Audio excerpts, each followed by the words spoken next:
diggers. Men are actual gold diggers. They want what they can get from you. They come up with you like, I need a loan for this. I need a loan to do this, to invest in this project and this and that. But then it's not really a loan. It's just going to take your money and run. Are you willing to lay down your career to make a home? Before I marry someone, I have to be sure it's someone I can respect. How do you know someone you can respect? Does it have anything to do with money? It does have a lot to do with money. You know what they say in Igbo, Akune still BK. To be honest, as women, we are looking to date up. What do you mean by dating up? I would like to date DJ Copy. Copy will send your papa. Who are you? Are you saying she would not marry a Nigerian man? Are you seeing the kind of people she's going for? People that have the courage to come. Because those people have more money than she does. And she's dating up. Guys are allowed to date down. If you treat your woman right, she's going to submit. You don't have to demand her to submit. Are you willing to submit all your income to your husband? I love traditional men, so I feel like my husband has to have that traditional vibes. You know, you have to be the odoku, you have to provide. What happens when your traditional man loses his job? Damn. Oh boy. So if you're bringing 50% financial requirements in the house, would you still submit 100%? No. So women will respect you and submit to you only when you are a provider. The chances are higher. Can you date a broke person? I won't date you seriously. What happens when he proposes to you? No. And this is women will stay your wife. This has always blown my mind a little bit. About 90% of you that watch the show regularly haven't yet subscribed. So can I ask you a little favor? If you like what we do here and you like the show, there's three simple way you can support us is by hitting the subscribe button. And my commitment to you, if you do that, is that I will do every single thing in my power, me and my team, to make sure that this show is better for you every single week. We'll find the guests you want us to find, we'll do the topic you want us to do, and we'll listen to your feedback and make sure that every single week, the show gives value to you. Thank you. Hi guys, welcome back to today's edition of the TheStanleyAguShow. Today we have a very interesting guest. She's a data analyst, a business analyst. In fact, she's a career woman. All right. So today she's going to give us a take on, dating a career woman. Right. What is it like? Okay. So without further ado, I want to introduce you to Ebere. Hi, Evi. Hello. Hi. So my name is Ebere Chukwu, and people call me Evi, Yeah. So I work as a business analyst. Sometimes I do a little bit of data analysis as well. Mm-hmm. Yes. And like you said, I'm a career woman, single, unmarried. And I like to delve more into the details. All right. You see, she's very exciting and very interesting. Yes, I am. All right. So, Ebi. Yes. Can a woman be both career focused and a traditional wife? Or are these roles fundamentally incompatible? So, let me just think this through first of all. Take your time. Before COVID, I would have said that it was more difficult to be both a traditional woman and a career woman. Okay. Because I worked before COVID and I could tell the difference. You had to go to the office, from, let's say, 8:30 till 5:30. Mm-hmm. And let's say also you had a family. So if you're going to work 8:30 to 5:30, what time do you have to drop your kids at school? What time do you have to cook for them and all of that stuff? Mm-hmm. But after COVID, we saw a change from like going to the office to working from home. Yeah. So I'm speaking for my line of business, by the way. I'm speaking from my own perspective, like as a business analyst, as an IT girl. So for some roles, some traditional roles, like, teaching, or some roles, you still have to go to the office. But I'm just speaking for my role. So after COVID, for my role, I saw a change. So I could work from home. And Monday, Tuesday, Wednesday, Thursday, Friday, I'm at home working. Yeah. So this means that I can still do my traditional roles as a mom or as a wife, and I can still do my job. What about women that don't have work from home? That's the thing. So for traditional or for very, very traditional careers, like let's say, I don't know, for jobs where you have to go to the office, like you're a receptionist, you can't do that from home because you have to be in front of the people. You just have to be there. So for those ones, I would say that it's more difficult to combine both. But are there people still doing it? Yes, there are. And I really, really, really want to shout out to those women because they are the MVPs, because it's not easy to actually have a job and then have a family and then have kids. Exactly. Because when I was in Nigeria, I worked like as a single person, and I knew how demanding it is to work. So to do that while having a family is difficult.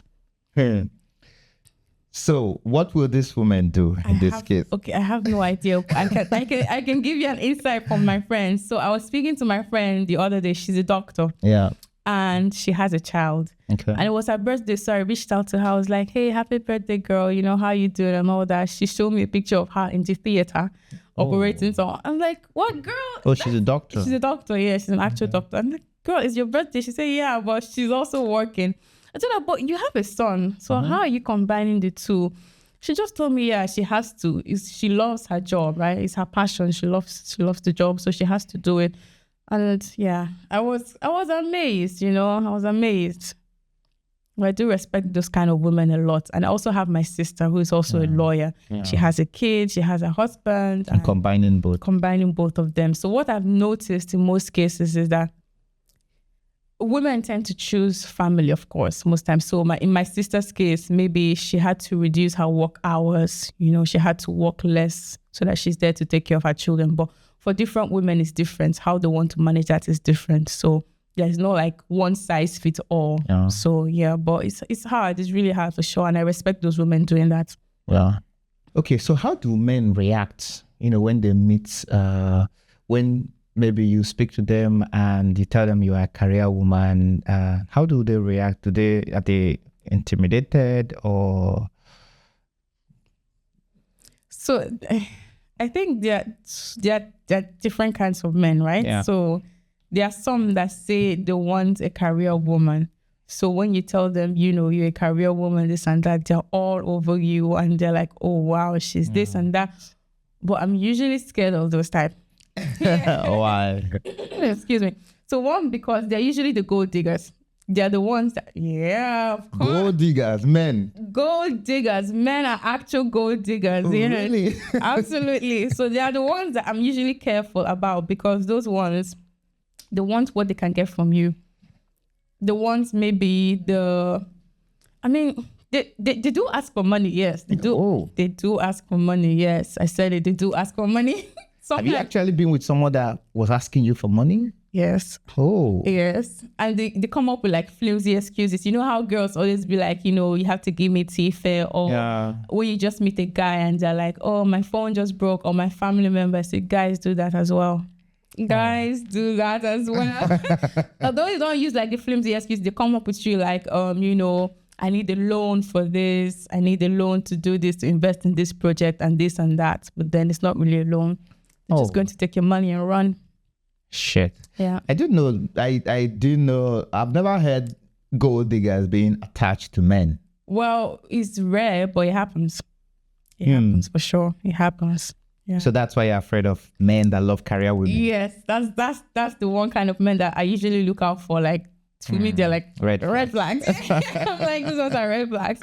So the other kind of guys are the ones that you tell them and then they're like, she's a bit too sophisticated. I don't know if I can handle this. And then those are the ones I usually like. Yeah.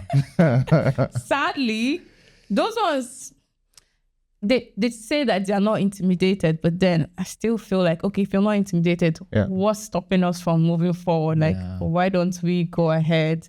And then you find out that maybe it's because you're probably earning more than them, and they just, you know, don't want to have that relationship where the woman is earning more than them. So are you willing to lay down your career to make a home? That's a tough question. To lay down my career. Yeah, like you're making all this money now, right? And all of a sudden you're getting married and the man you have to stop your career, stop working. Maybe you have to give in 6, 7, 8 years to, you know, raise children, to take care of a home. And the man is actually ready to, you know, foot the bill. Like, are you ready to give it all up? I wouldn't mind if he wants to foot the bills. I wouldn't mind. But then, to be honest, I'll be bored. Personally, I'll be bored. But if you want to take care of the bills and do everything, yes. Well, I might just have like a side business, like a side hustle to keep me busy. I really don't mind. I love soft life. I love soft life. I'm the advocate of soft life. Yeah. So if he says he wants to take care of me, I can stop working, but I'll have something on the side to keep me busy because I'll be bored. And So that means all this hard work you've put in all these years is just going to be a waste. It's not really a waste. I don't think that any hard work is a waste. And if I decide to still pick up my career, I mean, from what I've seen is that women can still, like, they're giving the grace now. Like, if you have like a long break in your CV or in your career due to like maybe parenthood, you had to stop to give your child.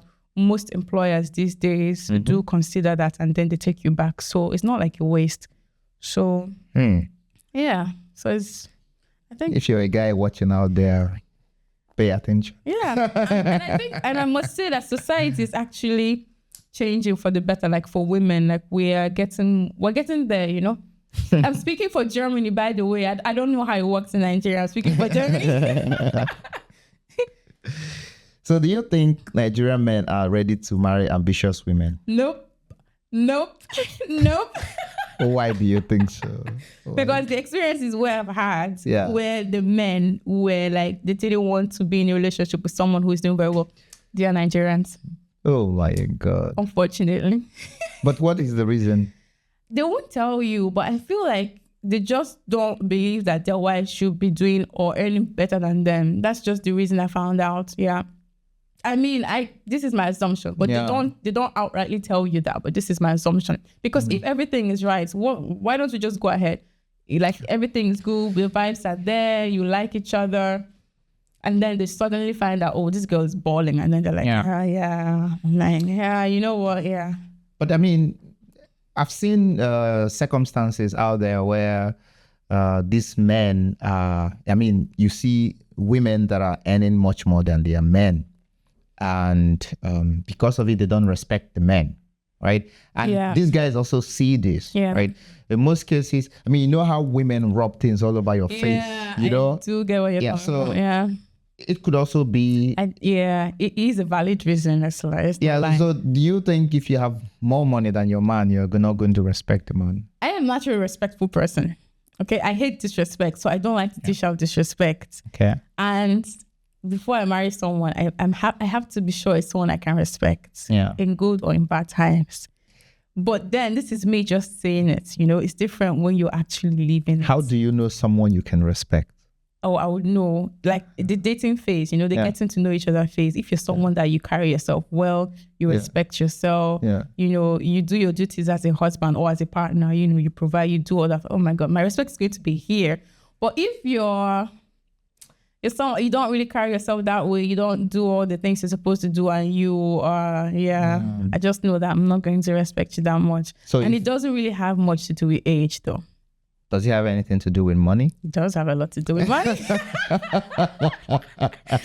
does have a lot to do with money, because most men who have money are the most confident. Really? Yeah. The most confident ones are the ones that have money. I don't know how, but you know what they say in Igbo, akune still bike. That stuff is so true. That stuff is so true, because men that are really confident, they have money. The ones that aren't confident, just check it. Probably their finances are like not doing so well, or they don't have very good jobs. So what if he doesn't carry himself well, like you mentioned, but he has money? Yeah, that's a good point, because for me, I do check that, because I want to see how you're carrying yourself when we go out in public. Because even if you have money and you're not carrying yourself properly, I'm not going to respect you. Can you define what you mean by carrying himself? Like how should a guy carry himself? Explain step by step. Okay, so let's give an instance in public. You know, we're going out on an occasion. Yeah. Maybe like a restaurant for dinner and stuff like that. I don't expect you to just go and start shouting and yelling at the waitress. Hey, why didn't you bring my food, sis? Why didn't you do this thing? Come, and then we'll talk. And then the next thing you're shouting, hey, you know, stuff like that. It's like, don't do that, bro. Like, don't. Yeah, but that is too extreme. Yeah, I've met people like that. Unfortunately.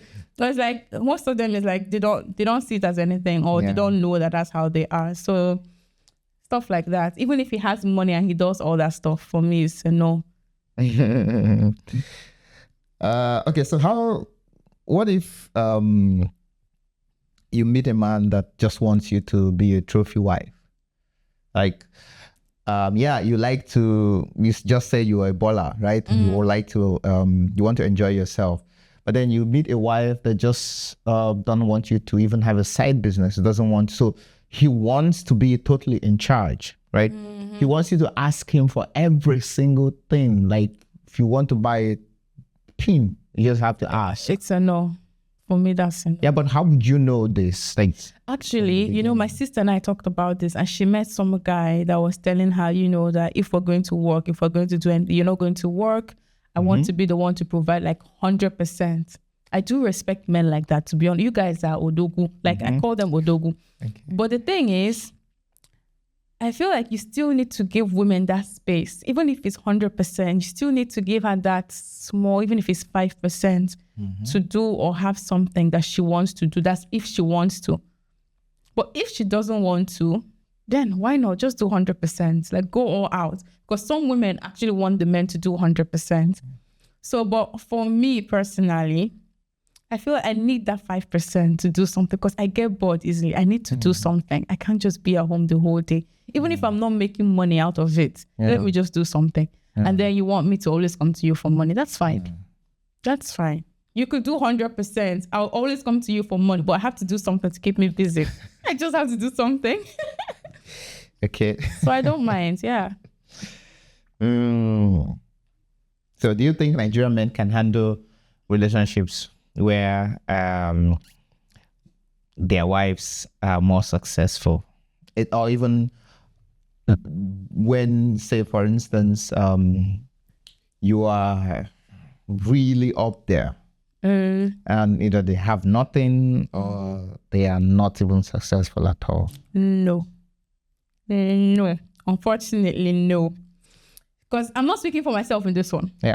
So I'm looking at the statistics of women who are doing well in Nigeria, either in the music industry, in the movie industry. Yeah. And you can see that most of them that are really up there are either single or divorced. Exactly. So why do you think this is? Because, to be honest, as women who are looking to date up, women don't date up. Yeah. What do you mean by dating up? Date up, like date higher than your financial bucket or bracket. Yes.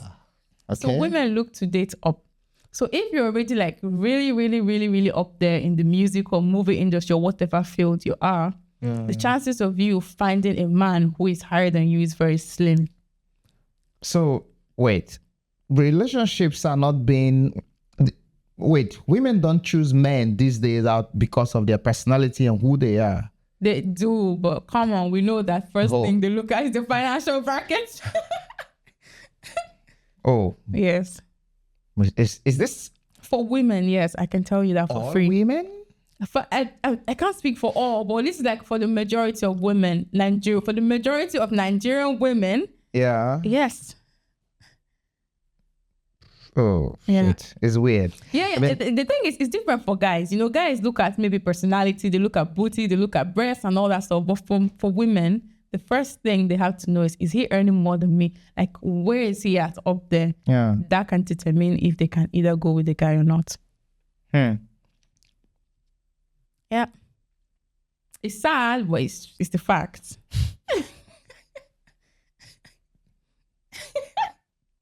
Why don't you expect also the guy to date up? That's the thing. So I was going to talk about this one because Nigerian society, the way it is, guys are allowed to date down. Actually, guys prefer to date down. Prefer? Guys prefer to date down. How do you think? How do you know this? Guys prefer to date down because if you see a guy, a Nigerian guy, and he meets two women, 10 out of 10, both of them are 10s. One has a career. If I was single, I would like to date DJ Copy. Really? Yeah. Oh, that's interesting. Yeah. Really? Yeah. Oh my God, I didn't know that. To be honest, that's you. You're the exception. To be honest, Stanley, you're the exception. Why not? Stanley, you're the exception because the Nigerian men, they have two women. Both of them are 10. One has a career. She's doing really, really well. She's up there. And the other one is not. But she's also as fine, good looking, has the same, figure. Your financial position. Come on, if I would want to be, be with a woman that would take me from 0 to 100. Many Nigerian men will. No. You're speaking from your perspective. Many Nigerian men will pick the girl who doesn't have anything going because they use that as a leverage to control the women. The fact that she doesn't have money and you are the one providing, you can use the opportunity to control her, to, she's basically at your mercy because you're providing everything for her. You're giving her money for clothes, shoes, and all that. So she's going to worship you and respect you. And Nigerian men love that. It depends on the women. No, it depends on the men because some people, it's important. Their ego is important to them, right? And the fact that the woman is always coming to ask her for something is boosting his ego, And it also depends on his financial standpoint. Yes, it does. If he has, if he can provide, I found that most men that actually do have a lot, they're the ones that want to provide, which I think is good. So a Nigerian man can prefer a street hawker that is fine to DJ Copy. That one's tough. How is it tough? You're just here talking about how people choose a random girl to... Come on. A hawker is not like a 10. I mean, like, if both of them are a 10 out of 10, like face... Why is she not a 10? No, it depends. If the hawker is a 10, yes, the Nigerian man will pick her. Yeah, I don't mean to sound classist. A hawker can be a 10 as well, but if she's a 10... I don't have anything against people that hawk. Exactly. Right? Yeah. But... Say, for instance, you have this billionaire daughter. Yeah. Let's say Copy. Yeah. Right? And you have some girl out there on the street, that is on the street. She's just as good looking. She's the same. Like, let's say Copy is the 10 physically. Yeah. The girl is also a 10 physically. But it's just that the girl doesn't have what Copy has. An average Nigerian man would choose her over the Copy. Facts. Whoa. Facts. Why do girls think like this? I mean, that's what happens because guys want to use the opportunity to say, yeah, this girl, she's going to be loyal to me, she's going to respect me, because Copy will send your papa. Yes. You can't come and tell Copy, this one, see, today I can't give you money for this. Who are you? Oh, wait, it's all about... Nigerian guys will pick the other girl. So, oh shit. So Copy would, are you saying she would not marry a Nigerian man? Are you seeing the kind of people she's going for? Are you seeing is she looking at Nigeria? Does it look like she's looking at, she's not looking at Nigeria. Even if she's looking at Nigeria, she's looking at Nigerians that are like athletes, Joshua and the rest. People that have the courage to come. Because those people have more money than she does. That's why she's dating up. You see it? She's dating up. So Nigerian women date up. I've never heard this. Up. The average Nigerian woman dates up. And the average Nigerian man dates down. Yeah, they don't date up. I'm sorry. Yeah. Jesus Christ. That's for you. Maybe you're the exception, but for the average Nigerian man. Yeah, I don't really care. I mean, for me, women are women. If I like you, doesn't matter where you are, up or down. Like exactly. I just go. There are men like that, few, very few, but they do. And if your dad is a billionaire or not, nah, it also plays a role. See? It plays a role. Come on, I don't care. Copy cannot control me. Absolutely, because you are confident who you are. Yeah. Some men are not. So for them, it's that the fact that the woman is always coming to ask them for money that's making them feel confident. Yeah. Yeah. And they want it. So they satisfy the... Exactly. It satisfies their ego. It feeds their ego. So yeah, they want it. Yeah. Oh, okay. So that means it's about caressing their ego. Exactly. It's just about it, massaging their ego. That's all. That's all. This is what I think. And so that means they feel threatened. So... by women, this type of women, as per, okay, maybe tomorrow these women will start controlling them because of the money. The money that they have, yeah. And to be honest, I feel like maybe they do have valid reasons for feeling so, because I remember sometime there was this phase, or I don't remember the timeline exactly, but there was this wave where, Nigerian men, where they take their wives to the US or Canada or some places, then the wives become really hardworking. They're nurses and they're doing well and they're earning well. Then eventually they start calling the cops on their husbands for, petty issues, or, basically using their authority that they have in other first world countries against the man. And then the men are like I brought you here, I made you, and then this is how you turn your back against me. So that's why that we're really afraid of women that, that know, the women that know that, you can't do this to me and just, I'll call the cops on you or I'll sue your ass or something like that, Okay, let me ask you a question. Should the concept of submission, right, still apply in the modern day when both the man and the woman are financially capable and independent? It's a good question. That's a good question. So I feel like my perspective might hurt a lot of people. Okay. But I'm Christian. Yeah. And the Bible says that the woman should submit to her husband. Okay. She should respect her husband. And then the husband should love the woman. So I feel like regardless of who is earning what, that the woman should actually respect her husband. Now, submission, I still feel like, yes, it should be there. But submission is something that comes naturally. It's not something that the man should demand. It's something that should come naturally. If you treat your woman right, she's going to submit. You don't have to demand her to submit. You just have to know how to treat. She would naturally submit. Even if she's earning so much, she would naturally submit. I'm speaking for myself. As you're speaking for yourself, let me ask you a personal question. Go ahead. So, are you willing to lay down all your income, submit all your income to your husband, all of it, 100%? So are we assuming that my husband does not have a job or? No, he's also financially capable. So why am I submitting my income to him? Because you're a submissive wife. He demands it. He wants to, control the finances, or maybe he knows more, he's more financially savvy than you or something.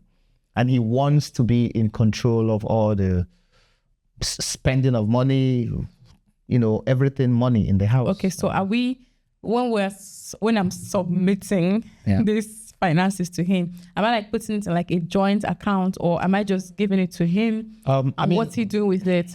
The thing is, how it is doesn't matter. The husband just wants to be in control of all the money coming into the house, right? It doesn't matter if it's in a joint account or if it's he has access to your account, like maybe has your ATM or something like this. But he just wants to be able to control it. That means he can use the money there anytime, right? As a Christian woman, that you already say you will submit, because the Bible said so, right? What happens in this case? He's still your husband. Yeah, that's a good point, because also as a Christian woman, I would trust that my husband should be the head of the home and that he should be able to lead the home properly. So if I definitely pick a spouse or husband that I see that he can lead the home both financially, then I will submit finances to him. Because I trust that, he's not going to lead us bankrupt. So I would expect, but I do want to still know what he's doing with my money. You can't eat your cake and hide it. I know. I still want to know. Like, how will you just take all my money? You can't tell me what you're doing with it. I mean, if he's your husband, you guys might be discussing. You might, of course, you have the right to ask. Yeah, exactly. I would like to know, I don't mind submitting it because I do trust that I'll pick. His judgment. Yeah, I'll marry someone that I do trust his judgment, someone that can lead the home, Like, God is the head of the home. Then after God is you. So I'm trusting you that those finances are not going to go south. So yeah, I'm going to handle it. So you said you would you trust yourself that you will pick the right one. I trust God, not myself. Because I was coming for you there. I trust God. If it's me, I'll just go for looks and then that's all. So I trust God. Okay. Yeah. All right. Because I know a lot of people will talk about how they want to submit, but they want to submit some things. That's the thing. And until you asked me this question, I never thought about submitting my finances. Yeah. All I thought submission was that, you submit, he tells you not to do this, he tells you not to go this place, and then I never thought about submitting my finances, but actually makes sense now. So the submission do you think submission only benefits men, or does it also benefit women? It benefits me a lot. It benefits me as a woman. I don't like stress. Yeah. I don't like to be stressed. So if I can submit a lot of things to you and you're taking responsibility for it, I'm happy. I am absolutely happy not to do them. I'm absolutely happy not to lead the home. That's your problem, not mine. So I'm submitting all that to you. So it makes me happy as a woman. Yeah. That's how I feel. So you believe in gender roles? Well, I feel like gender roles should be more, how do I say? Because I don't know how the Bible doesn't really say anything specific about gender roles. But I feel like it should be more you and your home, how you want to run your home, or how it works best for you and your family. So let's say me and my husband now, maybe we're together. I'm a mom, but I'm working from home. I would personally love to be the one to stay at home and take care of the children. If he wants to go out and maybe for a job or something, he can. But because I have that flexibility of working from home, I would love to stay with the children still. So this is something that you have to discuss with your partner. I feel like there's not any one size fits all for any, like, that you can use and say this is the standard. Yeah. It's something that has to, you and your spouse, you have to discuss and see how it works for you. Some men prefer to actually do the dishes, do the cooking and stuff. And I think that that's fine. Don't judge. I feel like you see lots of Nigerian men shaming men that do dishes, shaming men that cook. That's wrong. If the man decides to do that and the woman wants to be the one who wants to work, why do you have to shame them? Why do we have that whole idea that it has to be the woman who will do the dishes and I feel like it's up to the couple to decide. Yeah, but what if your husband is the traditional man? I actually love traditional men. Shout out to you guys. Really? Wow. Okay. Okay. All right. Then in that case, it's different. Because I mean, I've also like read comments on comment sections where women bash the traditional men. Why? You know, because they are too traditional. Then just don't go for them if they're not for you. Yeah, I know. Yeah. That's why I wanted to know, your opinion on that. But I mean, you love. Yeah, I love traditional men. So I feel like my husband has to have that traditional vibes. You have to be the odogu. You have to provide. I have money though, but I will submit it though. But you have to be the sole provider. So have that traditional vibe, and then that's my spec. Yeah. And then I still believe that, first of all, men, go for what you like. If you like traditional women, go for traditional women. Don't see a career woman and expect her to fit into the role of a traditional woman. No, that's not where she belongs. She wants to be a career woman. Yeah. Don't try to force her to what she's not. Yeah. And then if you like a career woman, go for her. Don't go for her. Don't see a traditional woman and then tell her, why are you so lazy? Why are you always at home? Why don't you get your ass and get the job out there? Like, I don't want to be the one. Don't try to put one in the other person's place. Go for the one that you like. And you will see different kinds of women out there. You see traditional, you see career. So just pick the one that fits your spec. Don't try to force one into the other. Same goes for women. If you like traditional men, go for them. If you like, the other ones, then just go. I feel like that will solve most of the problem that we have these days. It's just that, yeah. What happens when your traditional man loses his job? Damn. Boy, that's where I come in. I feel like if he was doing the right things, if I trust that he will get laid off, even if they are best in their country. You should have like backup savings. We should have like savings and stuff, investments. What if there's no investments? Damn, that's tough. Yeah, exactly. So what happens in this situation? Are you going to still be super submissive, still loving your traditional man with no job and broke? I will still love him though, but I have to step it up. Either I have to find a job or I have to help him find a job fast. I mean, my first option would be, we have to get you a job ASAP. We have to get you back on your track ASAP. So we have to find him a job. If that's not working, then maybe I have to step it up. So let's paint a picture. Mm-hmm. So you stepped it up and you got a job. That wouldn't be my preference though. Yeah. Because in most cases, I mean, we all grew up in homes where our moms, really took care of more of the things. Like a lot of people, this is there. Actually, Yeah. And what happens in these situations is the man, which is the father of the home, becomes very complacent when the woman is providing the money. Like, bringing in things. Like, you see that's zeal, that ego, that's let me use ginger. Yeah, that ginger is no more there. It's no more there, because I mean the wife is bringing everything. I mean, like the man is like, why do I have to work? That's why that's not my preference. Yeah. This happens to the traditional men.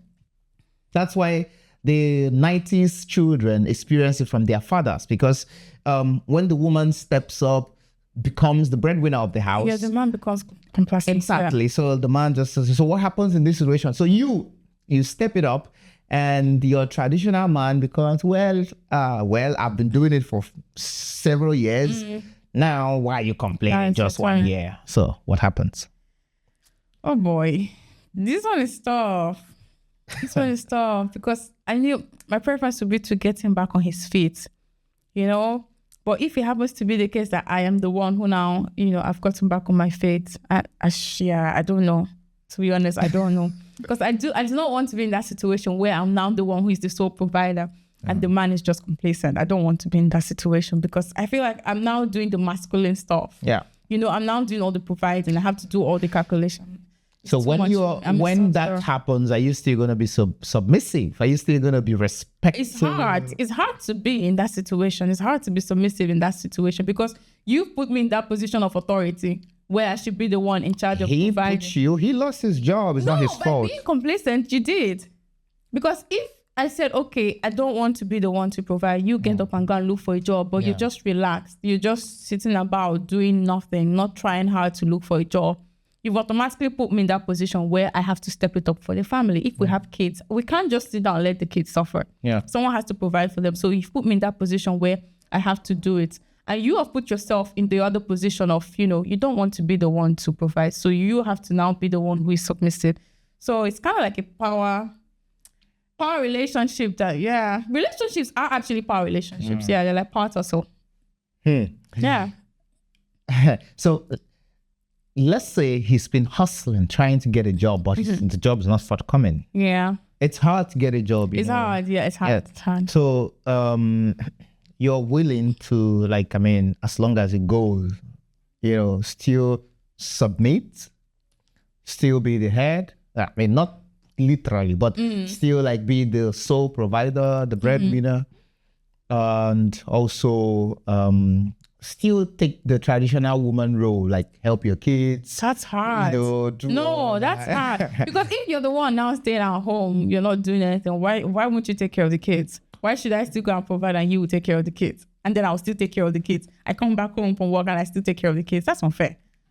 That's unfair. But you have to pick a struggle, man. Either you're going out to work or you're staying at home with the kids. But he's going out to find a job. Nah. That's not taking you the whole day. So wait. So wait. So if the guy doesn't have a job, he's broke. He loses his respect. No, he's not losing his respect. He loses his respect the moment he stops trying to search or find a job. He's looking for it, but he's not finding it. Then you start a business. You start something. He doesn't have money. No, eventually we had like, okay, if we didn't have savings, I can still, okay. Yeah. We have a plan. We come up with a plan. I work. And then I save. And I give. While you're working, he will be taking care of the kids. Yeah, of course. Oh, unfortunately, yeah, it has to be. It has to. So I will still respect you, but you have to take care of the kids. How do you respect a man that stays at home and takes care of the children? That's hard. And you going out to work. It has to be, because someone has to take care of the kids. Yeah. So hold on. And say the children goes to school, comes back in the afternoon or in the evening, and you go to work, you come back in the evening. You're still there. You're coming back at the same time the kids are coming back. Who has to cook? You are the wife. I came back from work and I have to cook. Yes. And he's been home the whole day and he doesn't get to cook. So if he was working and you came back from work, wouldn't you still cook? If he was working. Yeah, and you came back also from work, you wouldn't cook. That's different. How is it different? Because he's working. It's providing, like he's working, right? Yeah. He's providing. So what is the difference here? That you came back from work, right? And you're tired, but you still have to cook for yourself and your kids. Even though you just came back from work, you can do it and you wouldn't complain. Right? Yeah. But because he lost his job, all of a sudden it's too much. You're tired. You just came back from work. No, you're getting it wrong. Let me Okay, just explain this. So there's one scenario where we both have jobs. Yeah. We went to work and then we both came back at the same time. Yeah. And I still have to cook. Yeah. The only condition that I will cook is because I know that you are providing the money that we're using to cook that food for the family, for the kids. That's the only condition. You're the sole provider. Yes. That's why I will say, okay, yes, this man has provided. He's done his part. So let me go and do my part by providing the food, cooking the food for him. Even though you just came back from work. Even though I just came back from work. Yeah. Because if he's the sole provider, I shouldn't be working by right. I can decide to stop working. He's still going to provide, right? So I still have the right to cook the food. I should cook the food. So, but immediately he loses his job. He's no more providing. He's no more providing. He starts to cook. He should be. He should be. You're either providing or you're cooking the food. Yeah, I'm sorry. You can't run away from it. You're either providing or you're cooking the food. These women embarrass you. Yeah, because why do I have to go out in the morning, go out and look for the bread that we're going to eat, then come back and bake the bread when you were home the whole day?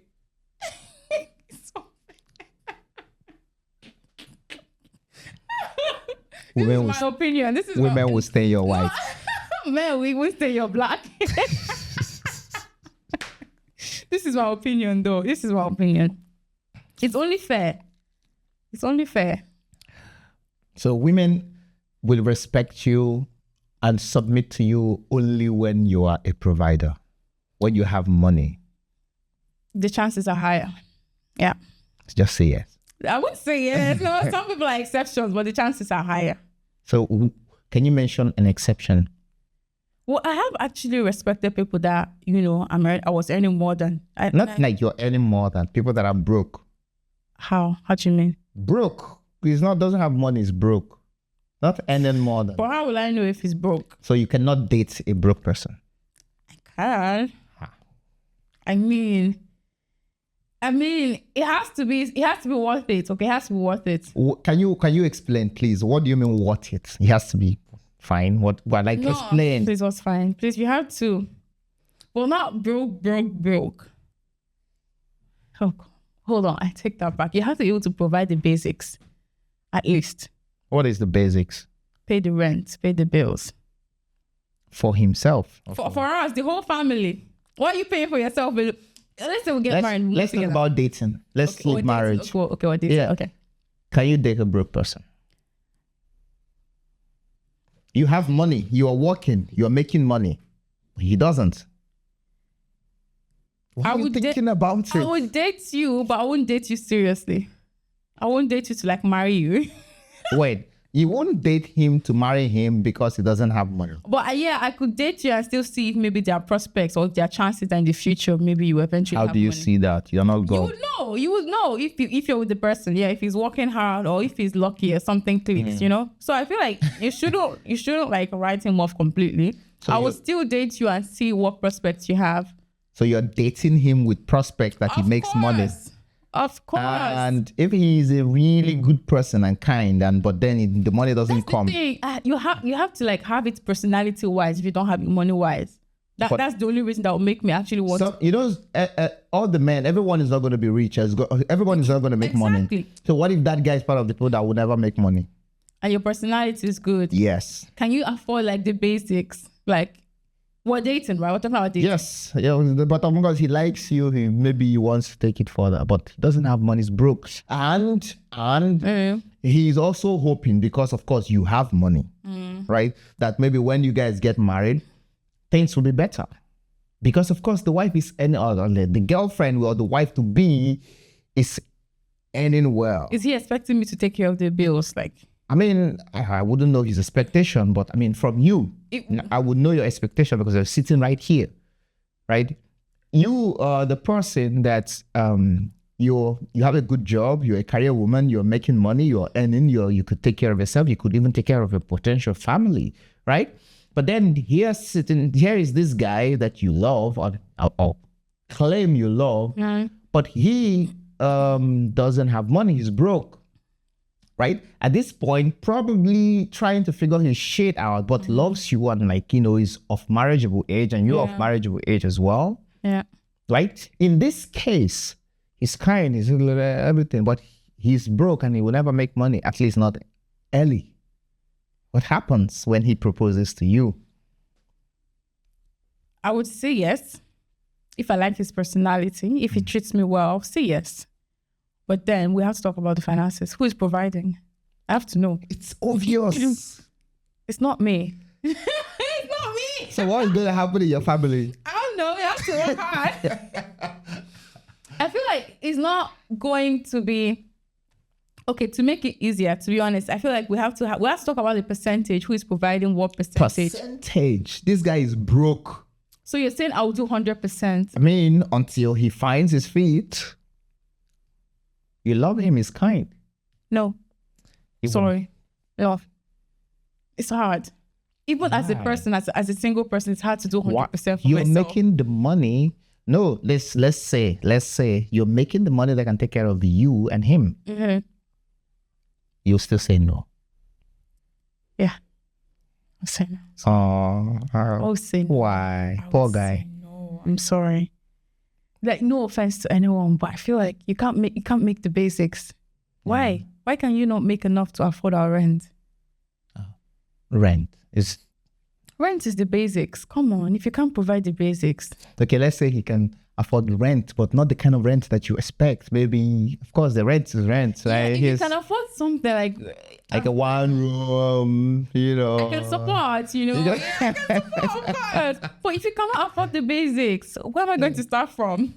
So that means love, or say marriage, or love, or relationship, or whatever, is dependent on one, affordability before the personality. What comes first? Like, the person is able to take care of me as a woman, or the person is a good person? Which one comes first in the hierarchy of things? For me, in dating, personality comes first. In dating? Yes, but if we're going to go into marriage, I have to bring in the how you can take care of me and my family. Yeah. For sure. So, yeah, it's tough. In marriage, you have to, love is not enough for sure. And your personality is not enough. Because we're talking about bringing children into the world. We're not bringing them into the world to suffer. So I definitely have to bring in that aspect of how are you going to be able to take care of us? Yeah, of course, he has plans in the future. But, this is, let's say this is not one shoe fits all. One. Yeah. So it could be different scenarios. And I mean, it's different for different people. Exactly. I know some women will actually willingly do it, Like, some women don't mind like being the sole provider, but I just don't want to be in that position where I'm the one providing and then the man is, I don't know, complacent or complacent. Potatoes.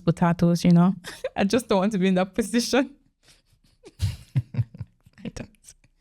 So, in your opinion, do you think your husband should be open to how much he earns? Yeah. Why? I'd like to know. Honestly, I'd like to know, but the way I grew up with my dad would never, ever talk about finances. Never. I don't know if he talked about it with his mom or with my mom, with his wife. That's the kind of man you want. No. I want someone who is more transparent with finances. Tell me how much you're earning. I would like to know. Why? I just want to know. What will you do with that information? Just to know. Yeah, but if he doesn't say, it's not like a red flag or a deal breaker, but I'd just like to know. For me, it's not a deal breaker, but I'd just like to know. Okay. Yeah. So does he expect to also know what the woman is earning? Sure. I don't mind. For me, I don't mind, to be honest. I feel like transparency should be there between both parties. So yeah. If you don't want to tell me, fine, but I also don't have any problems disclosing. Yeah. Okay. Would you want to be, what's your opinion about marriages where the husband and wife had to provide equally? Like, everything has to be shared. So we're paying 100K rent, we have to share. You bring 50, I bring 50. We're buying food monthly. We spend 50K monthly, you have to bring 25K. Like, What do you what's your opinion? You know, that's what we see a lot in Europe. Here in Germany, that's what you see a lot. You know, it's 50-50. That's what they believe in. Growing up, I watched my dad provide most of the things that we needed at home. My mom, she was also working. But to be honest, my dad never asked her to provide or to do anything. Her money was basically she was supposed to be for her, for herself, but my mom is so selfless. So her mom was for us, the kids. And I never saw my dad ask my mom, okay, provide this, provide that. So both of them this is the scenario I was telling you about, where both of them are working, but the man is the sole provider. So I will still see my mom come back almost the same time as my dad, but she will still go and cook. Why? Because my dad was the sole provider. So in this case, she had to cook, you know. He's providing everything. Even though she's going to work and she's tired, she still has to do her part and cook because my dad has done his part to provide. So that's the scenario I was talking about. So what was the question again? In this case, where they have to share everything equal, 50-50. Like in a marriage where you are dating a guy that says, okay, so I'm not ready to provide 100%. I love you, but you also have to bring 50. That wouldn't be my preference. It's not about your preference. It's about a situation that you have to take care of. Like it's either you have to want. I would do 50-50 if that's the only option I'm presented with. I feel like 50-50 is better than someone who cannot even provide the basics. So yeah, I feel like 50-50 works. It works for those who it works for. But personally, my preference would be 100%. If you can give me 100, I'll take that. But then, to be honest, I could do 50-50 as well. There's nothing wrong with 50-50. Yeah. So that brings me to my next question. So if you're bringing 50% of the money or the financial requirements in the house, would you still submit 100%? No. We have to split the responsibility then. So your submission is dependent on how much money he's bringing. Or unfortunately, yeah. Is it? Do you think it's like this for most women? I really can't say. But okay, so let's go back to the question again. So let's say I'm bringing 50, he's bringing 50 as well. That means we're both going to work. Yeah. Yeah, we have to split the responsibility then. Yeah. So while you're cleaning, he's washing plates. Yeah. So there's going to be a roster who cooks today, who cooks the next day, and things like that. I mean, if you asked me to provide 50% to help you take care of the home, I would definitely want to ask 50% that you help with household chores. Yeah, it's only fair. Yeah, it's only fair. I feel like men don't see it that way, but I feel like it's fair. It's just fair that she should ask for help with that area.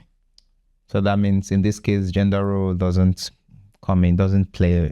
It's because what I know about gender roles is the man is the one that does this and the woman is the one that does this, right? Mm-hmm. So if there are children, that means you're also going to expect the man to also participate in taking care of the children. So you bathe this child today, this person takes in the diaper, this person, like, it's going to be like this. Yeah. So I was just thinking now why you said this stuff, like gender roles, they can also, now you put the financial aspect into it, gender roles can also like be influenced by finances, So if the man provides or if he doesn't provide. So gender roles, I think is kind of like based on that, at least from what I've seen. Yeah. If the man is able to provide, yes, he can provide, I will do the house. But if he cannot, then that's when we now start talking about splitting the job at home, splitting the work at home, who is doing this and stuff. So I feel like, finances have a lot to do, in determining the gender roles and stuff. But this is just what I was thinking, yeah. So in conclusion, finances play a large role. They do. In how families are set up, in how the roles are shared at home and all that, it does. So do you think this should be discussed before marriage? Absolutely, yes. It should be discussed. In fact, I feel like finances are one of the most important topics you should have Probably not on the first date, but somewhere like when you know that you're going to get married to this person, or when you're considering that you want to settle down with this person, start discussing finances, discuss how you guys are going to split the bills, discuss who's going to do what, whether you're going to be the sole provider, whether it's going to be 50-50, 60-40, discuss all of this stuff, whether you're going to, submit your finances, like you said, it should be discussed. Yeah. Because most people feel like finances is not like an important part of a relationship or marriage, but it is actually. It is. So I'll ask you my last question. Okay. What is your biggest red flag in a guy? It's a tough one.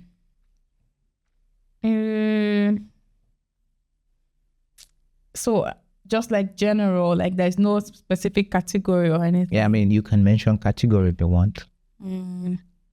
My biggest red flag is inconsistency.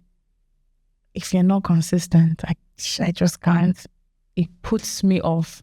Like if you're coming today and then tomorrow you're like far and then you come back again, I'm like, no, please. You're either hot or you're cold. You're either on or you're off. Don't be in between. Inconsistency is my biggest red flag. I don't like it. Yeah. Because I'm someone who likes stability. I'm someone who likes balance. So when you come, you do like this. It's putting me off completely, so I can't. All right. So I started recently to ask my guests to ask me one question. Oh, okay. So you can ask me one question. It could be anything. Feel free. I know. I'm taking my time. If you had the let me put it differently. What would you have wished that you knew first before you went into marriage? What would be that stuff that you say, oh, I wish I knew this before I went ahead into marriage? Nothing. Really? No, I don't believe that. I don't believe that. There must be some parts of marriage that you didn't see coming. Either it was because it was maybe different from what you expected, or it was just difficult for you to get your head around it, and then you say, oh, to be honest, I knew this before I got into marriage. Before I got married, I read several books, several of them. About marriage? Was very prepared about marriage.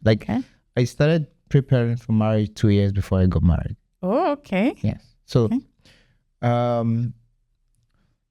something that I didn't really, I got to know inside marriage is when the child came, right? The amount of you that it required, I had to learn inside, the amount of it has to, you cannot be yourself. How do you mean? Like, you have to share yourself, right? Yeah. It doesn't matter if you come back from work by 10. You need to make time for these people. Yeah. Do you understand? Yeah. So before, when you were single, you come back, you're tired, just fall on your bed and you just doze off. But this doesn't work anymore when you have kids. Do you understand? Because it's possible that time, daddy, you just have to give them your time. Attention. So this is one thing that maybe you say, I didn't really know. I know I was going to take care of my kids, but like this. Then the amount of money that you're going to spend is not what you ever think or prepare for. Really? Yes. Oh my goodness. Because you think that when you get into marriage, you're going to have this percentage kept here, you do this, all those things. It doesn't work that way. So marriage is good. You're going to relearn, because that's when you start to know that we are planning for you, your partner, and 4 kids with mindset of me now, without thinking of it in that sense. So maybe as a single person, you're earning 1 million naira, let's use naira, and you're like, I will keep 500,000 naira for my family, and then we'll save 500,000 naira. This is you with your mind of now that I'm single. So in your head, 500,000 naira should be enough. But then when you get into marriage, you discover that the whole 1 million is not even enough for you and the family. Discover it. Wow. You know, so you yourself, that you were a baller. When you had that job as a single person, this was like it was everything to you, but now all of a sudden you discover that my 1 year worth of grocery is not what I use in a week.